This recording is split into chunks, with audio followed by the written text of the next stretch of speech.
Hey, good Friday afternoon, Carm Capriato, the Town Hall Academy. So good to have you here.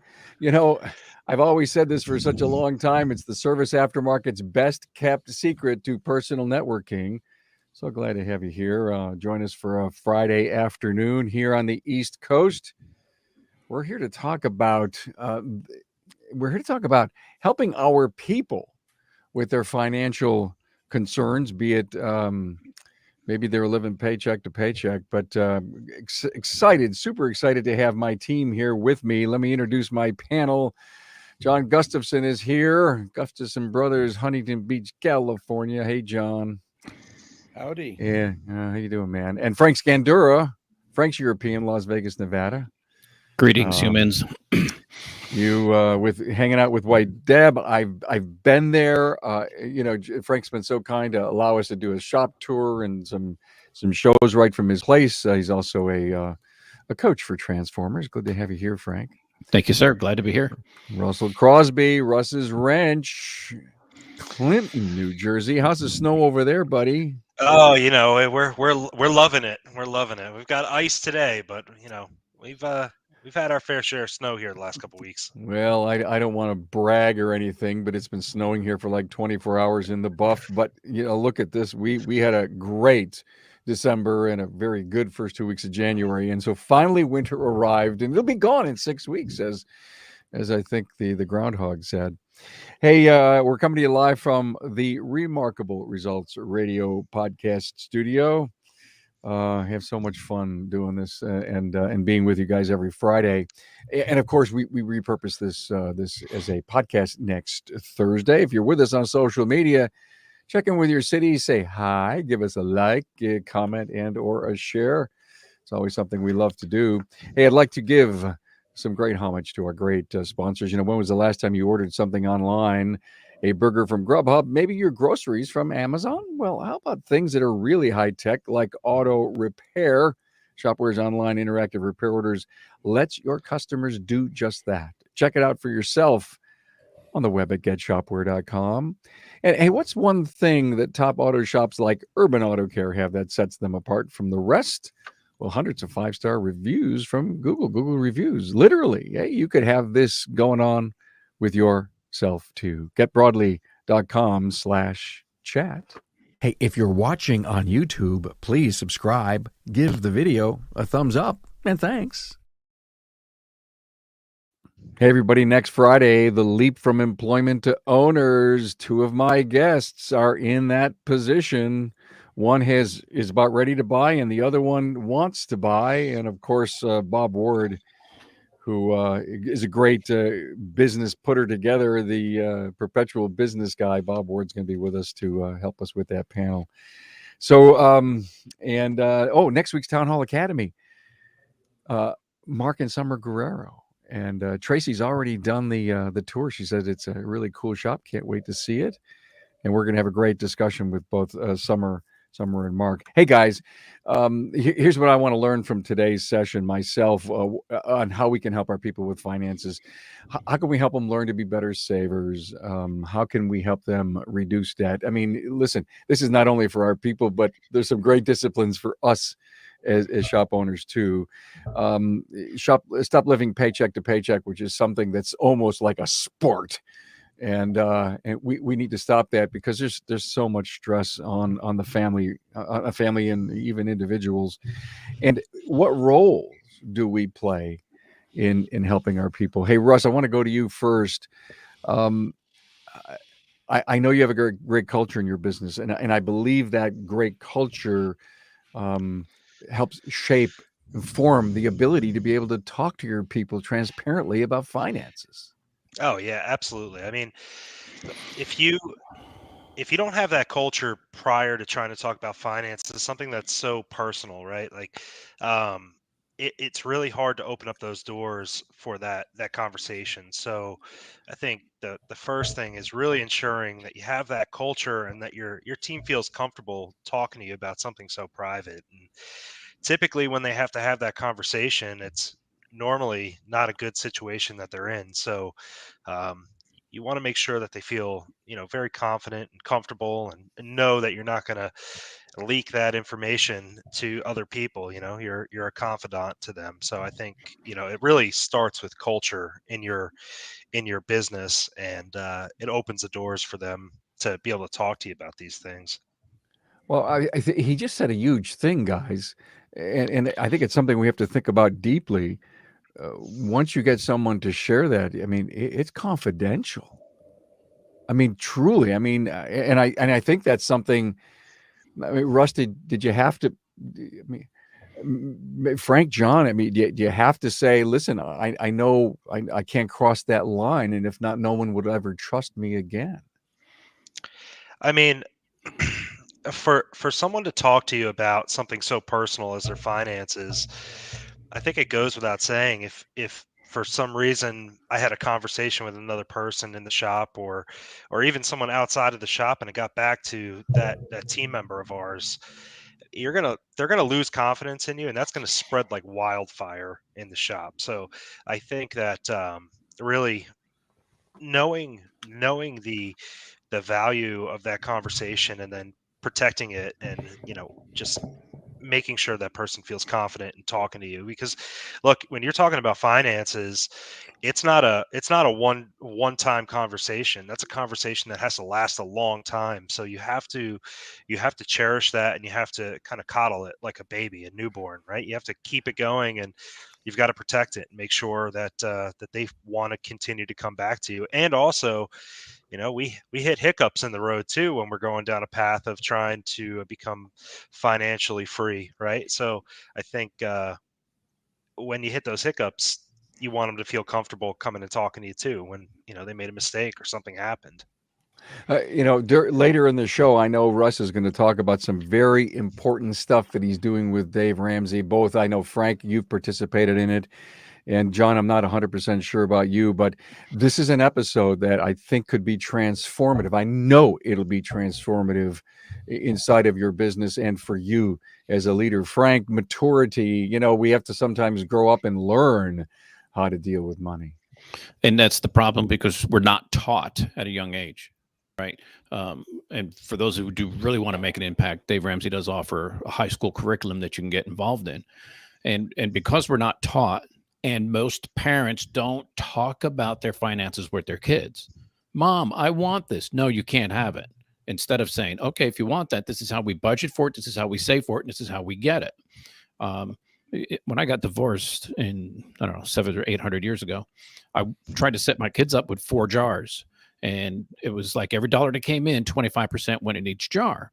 And I wanted them to see savings, short-term spending, long-term savings, and taxes. I needed them to learn early. And I had a lot of pushback from my ex-wife. Anything that was my idea, of course, was stupid and cultish. But without being able to teach them that, nobody knows how to handle money, and they don't know what questions to ask. And I think we can give them those lessons without asking, how much did you make? How much did you spend on groceries? What'd you do? What'd you do? What'd you do? I'm honestly a believer that most people don't have an income problem. They have a spending problem. And Russ, we see it all the time. Yeah. And Dave Ramsey, we got a couple in one of my classes that was struggling financially, to find out they're making like $1,800 in car payments a month. It's mind-boggling. And people can learn. You don't need car payments. You don't need credit card debt. And you can save money and live within your means, regardless of how much you make. $1,800. Is that a Lamborghini? No, that was just 2 nice cars. Carm, do you mind if I piggyback off of something that Frank said? Please. So, Frank, I think what you just said is so powerful. When kids come up and say, "Hey, I want to buy this," or "I want to buy that," I'm dealing with my children right now. I have a 4-year-old and a 2-year-old, and I have one on the way. I've got a new one coming. Congratulations. Thank you, thank you. My wife might kill me because we haven't told all our family yet, but I'm telling you guys because you're my family. But There you go. I think one of the reasons why our parents don't talk to us about money is, you touched on it, they don't teach it. Like, education about finances is so lost. It's incredible. We don't ever learn about it. So I feel like when we go to our parents or we go to other people, they really don't know. They don't really know what the right answer is either, so they don't want to give bad information. So they choose not to give any information. And I think that's such a powerful thing you just said, Frank. We don't talk about it because we don't really know much about it. Yeah. So what do you think happens to a child who doesn't know how to earn and save and protect their finances when they go into business? So I can tell you from firsthand experience, um, you make a lot of poor decisions and you're very short-sighted. Yeah. You take deals that you shouldn't take, and ultimately, if you don't figure out a way to get out of those deals, man, it'll bury you. It just buries you. So I think understanding finances prior to going into business, and I'm not talking about becoming a financial advisor, but just basic knowledge of finances and is so crucial prior to going into business that I can't really think of anything else. It's almost more important to me now. If I would have known what I know now prior to opening my business, it's more valuable to me than actually knowing my trade. It's so true. Yeah. Hey, John, I know that you are very open to your people coming in to talk to you about finances. What I also know is that you're more than willing to put up Post-it notes and put up the entire budget and do the spreadsheets and help your people learn how to spend less and save more. So yes, here's where it starts. When we bring somebody new on board, we find out what their wins are, what's important now in their world. And most of the time we learn that they want to have an abundance of savings, they want to buy a house, they want to pay off their cars. And we offer them 2 courses, and we're big on 1-hour modules, training modules. The first course is business math. We show them the actual books, and we show them income, expenses, gross profit, all the expenses for net profit that end up with net profit, and we show them where they fit. And we dispel the myth that the boss is getting rich and the employee is getting screwed. We teach them that the math is the math, and their role is to do a good job and contribute. And then we also offer them a 1-hour module on personal math. And we ask them they don't have to tell us everything, but we want to know what cars and property they own, what they owe, and what their net worth is. And then we have them call out what they take home. Doesn't matter what they gross, it's what they take home that they can spend from all sources, his income, her income, side gigs, whatever it happens to be, minus expenses for housing, food, car payments, visa payments, whatever. And then they have cash flow. And cash flow is either positive or negative, depending on how much they make, how much they spend. Then we challenge them to choose to put money away for a 6-month emergency fund. And we have them highlight, this is all in their writing. We have them highlight the critical items that they have to survive. If they break an arm or lose a job or whatever happens, what do they have to have in cash to get through their first 6 months of getting back to normal? And after that, we ask them how much to allocate a percentage of that cash flow to investments. And then phase 2, and we do all this, I should say, on 3 giant Post-it pages on a whiteboard. When we're done, we roll it up and give it to them. They take it home. They share with the family. If the family wants to come and do another one-on-one session, we bring it, put it back on the board, go back through it. They fill in the blanks that the first party forgot to put in. Typically happens. And then they're engaged. When they fully understand and they're willing to take charge of their finance, we offer them the Dave Ramsey course. We buy it, $129 for a year, where they do their own budget and they keep track of it on their mobile device. And then phase 3 is we start talking about investments, 401k, property or housing, and the other things that need to take place in their lives to become financially independent when they're older. I truly love the effort, the discipline, John, that you've put in. How many young people say, well, I walked away and I realized that wow, we have this nice car and this nice house, but my net worth is hardly anything because of all my debt. Sure. And I think that's got to be an eye opener, huh, guys? I don't even think it's just young people. I think it's just people in general. Yes. It I is. think Sure. I think the majority of people with today's society and everything you see on social media, we're so locked into the idea of keeping up with the Joneses that we just totally disregard what we can actually afford, and it's scary. It's a little scary, and I think John, you have a great plan the way you're working with your team. That's awesome. Well, It's their option. We don't push it on them. We just say, here's business math, and here's where you fit. Here's where your income comes from. You choose how you spend it, but here's a guide.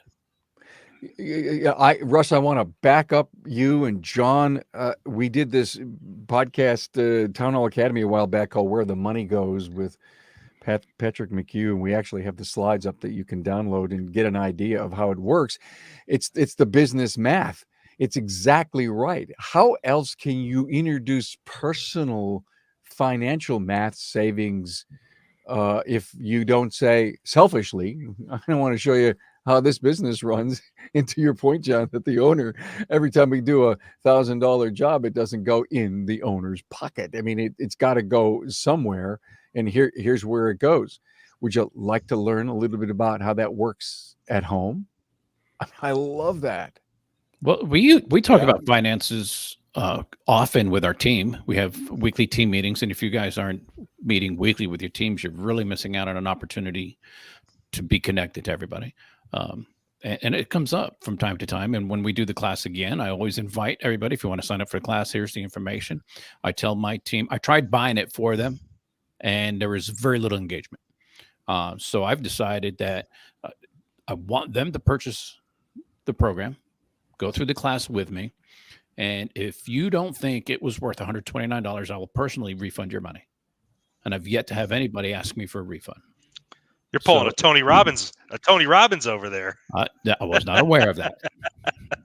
But that's how passionately I am about it. And I live by example, right?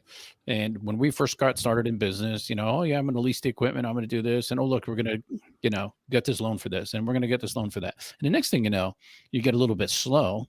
And now you're struggling to make those payments. As a business owner, it's no different than I've got my motorcycle on a loan. I've got my quad on a loan. I've got the toy holder on a loan. I got my truck on a loan. I got my wife's car on a loan. And then things get a little slow. And now you just don't have the cash. John is right on cash flow to manage all of those obligations. And one of the most effective things I tell people right now is just quickly add up in your head everything you're making payments on. That's how much money you would have left over every month if you weren't making those payments. So what is it that you're really trying to accomplish? And the stress is enormous. And to be debt-free now in the business is just such a relief. We're able to save a lot of money. I was able to upgrade our alignment equipment last year, wrote a check, no loans, no begging for the bank to give me money. So it's just, the freedom is amazing. And to take it a step further, I've been driving the same truck for 11 years. Right. So as a shop owner, I'm showing my contentment to my team. I don't need to go out and buy a $90,000 truck every year or two because it's a business write-off, which is a lie. If you think it's a business write-off and you're buying new vehicles, it's a lie. It is a lie. It's so easy to fall into. Frank, you just brought up something huge about your own personal struggle, and I use the word struggle in quotes because that's kind of where I want to go. Yeah, we're talking about how we can help our people, but some of the why some shop owners out there don't want to join a group or share or have a cup of coffee with the guy down the road is he doesn't want to share up his secret sauce. And you've heard me on episodes before. The secret sauce is no secret. I haven't cashed a paycheck in 3 weeks. I'm not even sure I can make payroll for my peoples on Friday, and my parts bills, I'm 2 months behind, and so I'm struggling. And I think this you're right. Someone's listening, and your ego is getting in the way of you making really smart decisions. Stop for a moment and think about everything we're talking about here as it relates not to your people and helping them, but how it relates to you. And it's funny you say that. I remember a guy I was coaching who the very first sentence out of his mouth on our very first phone call was, I don't think you can help me. I think you're probably just going to screw me and take my money, but I'm so desperate I don't know what else to do. and I'm happy to say that he listened, learned, improved, and has a very successful business now. Oh, God. This is great. Hey, guys, I want to stop for a moment and give another great high five to our wonderful partners who without them, we don't do this show. Here's a little tip for you. Sell with clicks, not calls. Showcase your technical expertise and get to yes faster. Do it with Shopware's online interactive repair orders, and you'll put your value at your customers' fingertips. Hey, book a demo with my great friends over at getshopware.com. And are you running a busy shop that, it can be a huge challenge? Now, with Broadly's web chat feature, you can respond to a customer's question right on your phone, anywhere, anytime. Be in touch with your customer inquiries at getbroadly.com/chat. Hey, Russ, let's get a little deeper into some of the disciplines that you do with your people. You tell them, hey, basically, look at your debt can't outrun your income. Yeah, so I want to give a big shout out to Frank Scandora real quick, because I don't know if Frank remembers the conversation him and I had. I think one of the first times we ever met. My wife had brought up this guy, Dave Ramsey, and Frank and I were at an Auto Vitals conference, and we just started talking, and I said, yeah, my wife and I are thinking about going through this Dave Ramsey program. And he stopped me and he said, it's a great program. I've been through it. He let me talk. I continue to talk, and Frank was kind of a spark to help my wife and I get ourselves out of a big pickle we were in. So Frank, I'm publicly saying thank you. You've helped my wife and I become debt free. So we're basically we're almost there. We're right there. We're finishing off some student loans, but hearing another successful business owner that I admire so much tell me you're on the right track, stay on that track. I came home from that conference, and my wife and I went really, really heavy into this program, spent 9 weeks going through the program. So, I wanted to share that with my team, and we started implementing, just building basic spreadsheets. And I literally am doing this with one of my guys right now. He came in last week. He's like, I'm coming up short every single month. I don't know what's going on. So we break down what his take home pay is and what his expenses are, and we build out a spreadsheet. And I just implemented the snowball effect, right, with my guy. And I said, look, this is how much, you just said it before, this is how much you could be saving to buy a house, to buy whatever. And I built the spreadsheet for him and showed him the path. And it's, in 3 years, you could be completely debt free, saving all of the money you're making.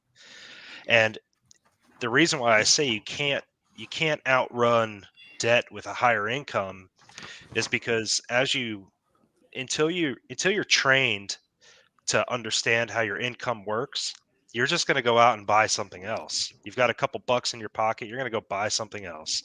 You're going to see that shiny, flashy object that you want, and you deserve. You work hard, but a higher salary typically just results in higher debts, more spending, right?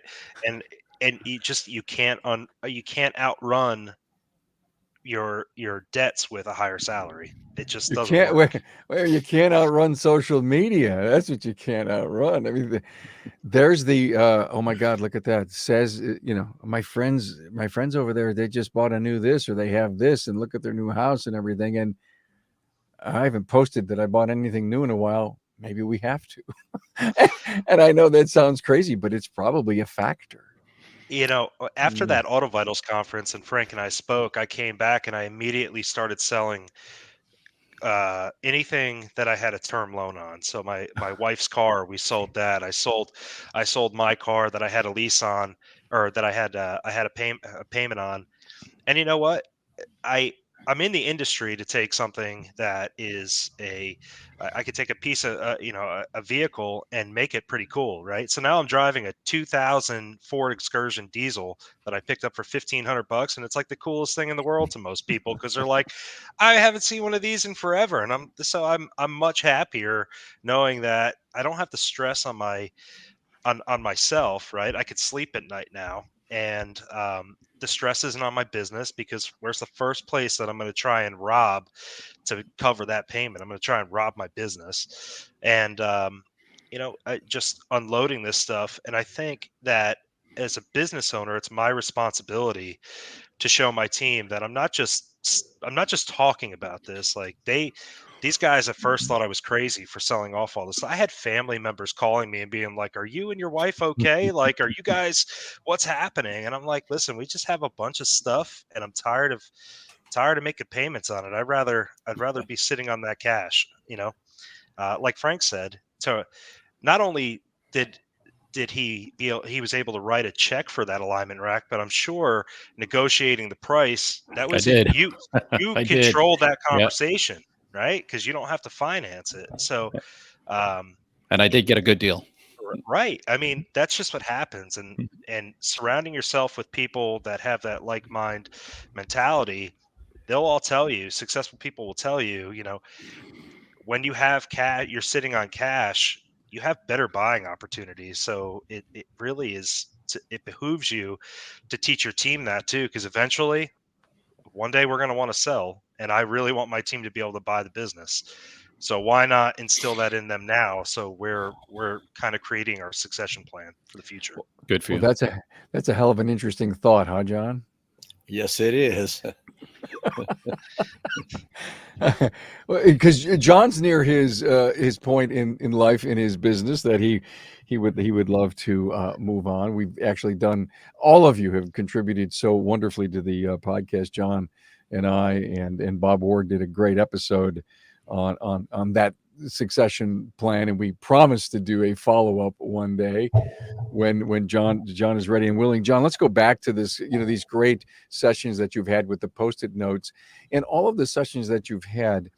Was there any common denominator that you discovered and you take away and you say, wow, this seems to be a recurring thing with people in their debt? The first thing that comes to mind is they never learned that from anywhere before. Not school, not from parents. They had no idea that this budget, this balance sheet, income statement, basically look at their life existed. It's They so had no true. basis. Yeah, No there's no basis. base. Their basis is credit card offers in the mail, free, same as cash for 6 months or 12 months, which is another financial lie. Cash is cash. Credit, same as cash, is not same as cash. Cash is cash. And Rush nailed it. I had the ability to call my supplier and say, this is December, right? I said, hey, I'm thinking about updating my alignment equipment. I'm going to pay for it in full. What can you do for me? And I did. And it was like they closed out their books with a sale they wouldn't have had otherwise. I didn't need it. I had another year or so to go on my existing equipment. And I love being in that position where I'm not, oh my gosh, it broke. What am I going to do? Oh, can you please lend me money, please? And I'm just so grateful not to be in that position.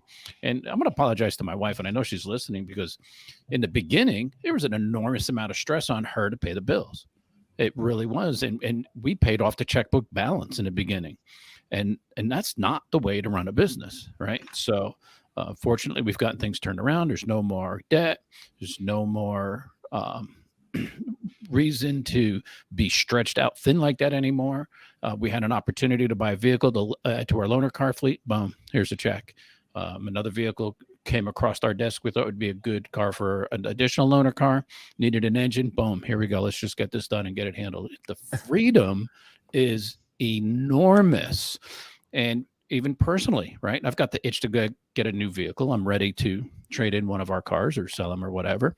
And it's nice to know I'm in charge of that transaction. I can literally buy anything I want. You know what it sounds like? Frank is hoarding cash. A little. And frankly, you can when you don't have any debt. And let's go back to that whole credit card story, Frank, that you brought up. I find it fascinating where people are paying their minimum balances and they see, and by the way, we can increase your credit score and all this junk that seems to come at us all the time. And when people do people really realize what the interest rate is on credit cards today? I mean, it's almost it's usurious in my mind, and it's almost like borrowing something from the mob. Well, I don't want to say that, but from Uncle Louie down the street. I'm Sicilian. I'll say it. You never say no to a man named Guido. I'm half Sicilian, Frank, so I'm with you. Okay. Yeah, and I think that's one of the things that we live in is trying to keep up with the Joneses and how easy it is to get credit today. And I look at these boost your credit score commercials and I sit back and wonder, oh my God, all I did is this and my credit score went up 10 points. And no one talks about being debt free. They just talk about being able to buy more because you got a better score. So while I was going through this journey, right, credit score is like embedded in your head. You need to have a good credit score. I do believe that's important. I'm not going to say it's not important. However, I started experiencing when I paid off the credit cards and wasn't using them, they started canceling the cards, right? And that's like a like, is something happening here? And your immediate reaction is that's going to hurt my credit score. However, while I have this good debt, let's say, I'm still making my payments on my other stuff. I still have some debt that we're this year at the shop. We're really working to become debt free in the shop. Good for you. And I could call that company and have that thing turned back on. It's not like I'm delinquent on my payments. So it's a strategy by the credit card companies to get you back in the saddle to spend money, right? Everything we strategize as business owners. Well, what do you think they're doing? They're multi-billion-dollar companies that are just trying to get you to spend money. And Frank, you said something before about, your wife was, carrying the bills. The amount of weight that comes off your shoulders when you're not living paycheck to paycheck, it's incredible how your relationships can develop in such a better way when you're not fighting about money, right? These decisions that you make, and you have immediate buyer's remorse, right? Like you buy a brand new car that you couldn't afford, and it's really cool for a month until you have to try and pay for it, or you hit that slow time, like when one of my guys up here just said, and it creates this stress that you don't need, and you're trying to sleep at night wondering how you're going to make it through the week. And that stuff shows to your team. As a business owner, that shows to your team. And the particular gentleman that I was talking about where we just built the spreadsheet out for him, he's newly married. He was married this year. His wife is a really great saver. He came from he didn't come from much, so when he gets money, he's the way he, I think that he's trying to show like, hey, I'm making it is by buying things, and that's what's happened.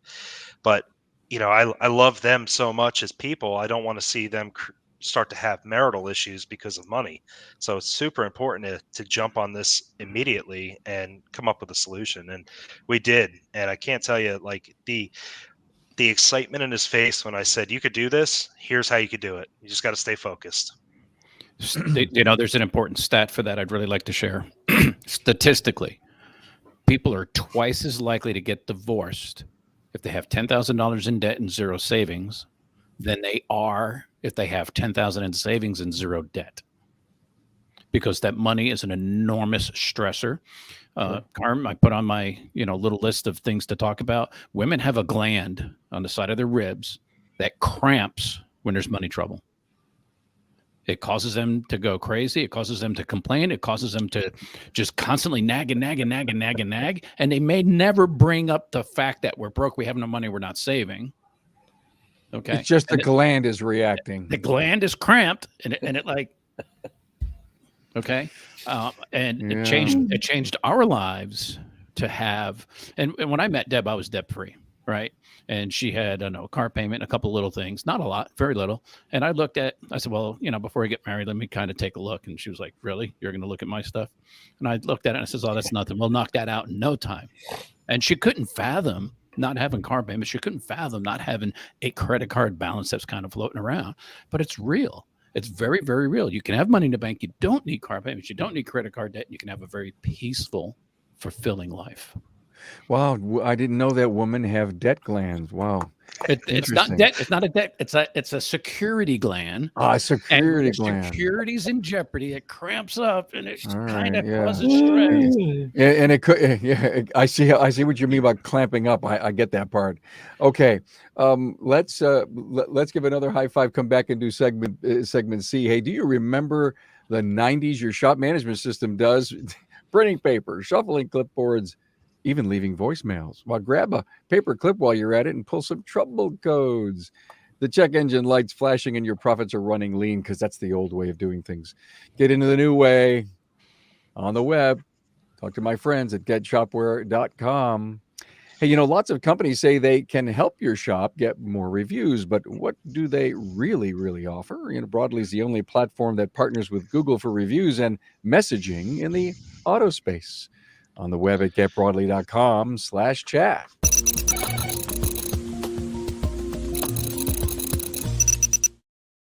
Hey guys, let's wrap it up. And this was great. I know there's still a lot of great stuff to talk about, but Russ, you were saying in your talking points to me about utilizing your own financial planners to talk to your people. Yeah. So I think when you've built this relationship, and I encourage people to, and I'm sure John and Frank are going to agree with this. When you're looking for a financial planner for yourself, you need to make sure that the way they like to do business aligns with the way you want it to work, right? So when you find that person that is going to understand your methods and understand why you want to do this and you want to be debt free, bring that person into your shop. Do a lunch and learn, maybe your team meeting on a weekly basis. One of those weeks, bring in lunch and then have your financial planner talk to your team. Have them go over different options, and as you're working with your team to become financially free, that's a Dave Ramsey quote. As you get them to start becoming financially free, they're going to be more open to the idea of investing for their future. But if they can't make their minimum payments now, trying to get them to buy in to put $100 a week or $200 a week away in an IRA or a 401k or however you have your business structured, it's not going to happen. And I believe that's really why, like, I talk to a lot of business owners, a lot of shop owners in particular, and the buy-in from some of these programs, they just don't have it because your team members don't have the extra money. Right. So I think for us, when we bring in our financial planner, they typically come in, I'd say like twice a year. They'll come in and they'll talk to the team and they'll say, hey, this is what's going on, this is what we can offer. As the team is becoming more financially independent, they're starting to make moves on how to invest in their future, how to invest in their kids' future. And they're changing the strategy of their life and their children's lives. And when Frank and I met, I know I referenced this twice now, but I had one little boy at that time, and I told Frank, I don't want him to grow up and struggle trying to go to school and not be able to finish school. I wasn't able to finish school because my parents ran out of money. They didn't prep for it. So I think teaching our team now how to invest, how to save, and prepare for the future is super important, and it's really our responsibility to do that. I really feel as business owners, it's our responsibility to teach them at least give them the tools and let them run with it. You're so right. And Carmen, I have to say this. If you have a financial advisor who says a little debt is okay, fire them. Fire them.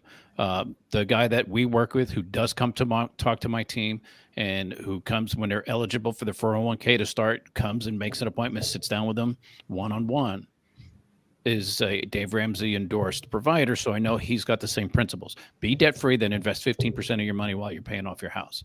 So if absolutely, because a little debt's not good. A little debt leads to a lot of debt. Yep. You always start with a little debt. And, so Frank just brought up a great point. So I've talked to a lot of financial advisors, and the minute you say Dave Ramsey, just look at the expression on their face and you'll know if you're going to be able to work with them or not. That's right. Good. Yeah. I mean, Agreed. they're either for it or they're not for it at all. And like Frank said, you want to run away from the people that are not for it. And I feel like we're hogging the show, John, and I apologize.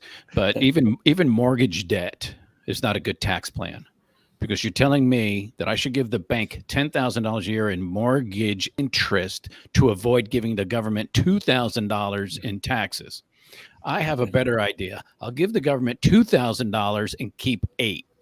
Yep. It takes us a little while as young people to understand all of that.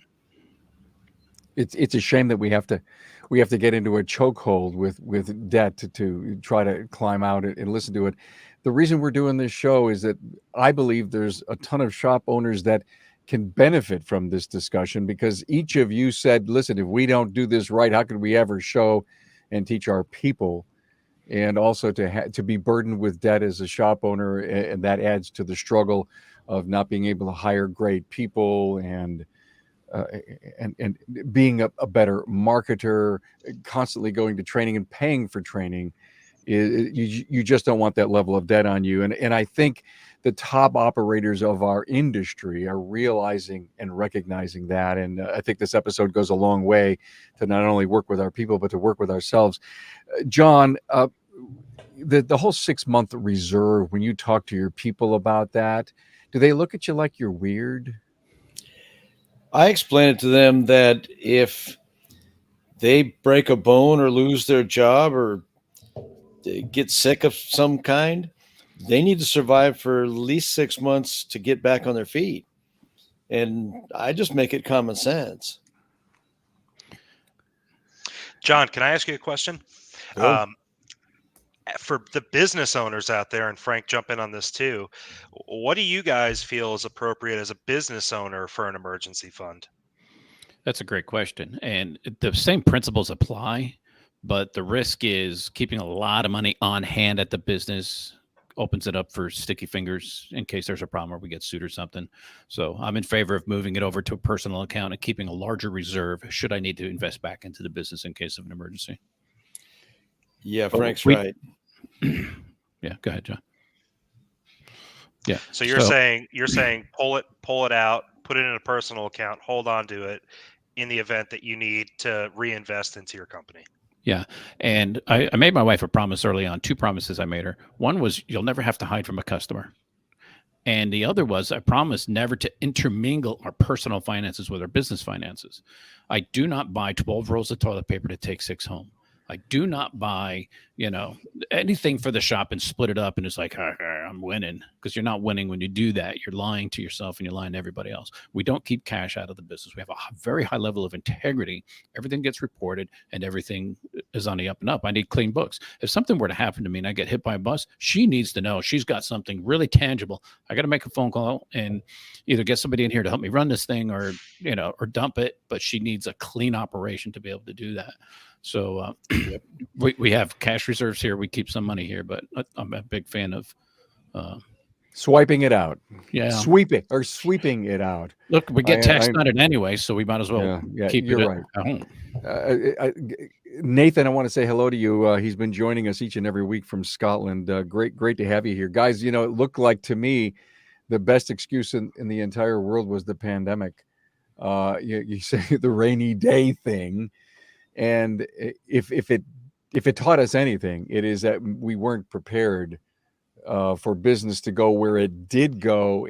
But yet, think about the success we had as an essential business in this industry, and really what happened in the last year, and how successful we all were because of it. And if you couldn't get out of debt during the if you will, that heavy great section of the pandemic, and frankly, everyone tells me we're still going strong as ever, and it's going to be another great year.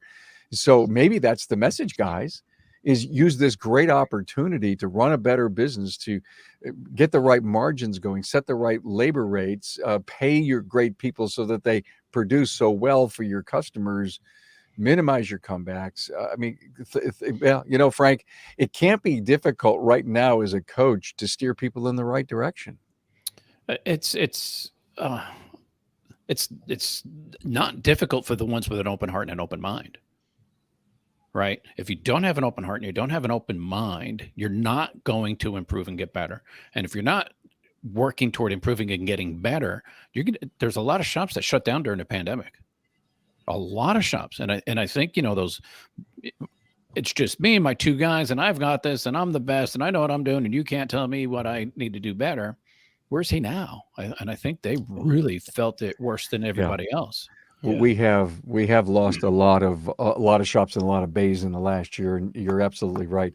Hey guys, this went places that I didn't expect, and all the Town Hall Academies always do, because you guys always bring your givingness to every one of these academies. Thank you so much, Frank Scandura from Frank's European, Las Vegas, Nevada. Dropping the name Deb, I'm sure you'll be rewarded tonight for making sure she was such a great part of the show. John Gustafson's Brothers, Huntington Beach, California. John, thanks for sharing what you're doing at your end. And Russ Crosby from Russ's Wrench Auto Repair, Clinton, New Jersey. Thanks, guys, for being here. Have a great weekend. Thanks, Carm. Thank you. Thank you, Russ, for the kind words.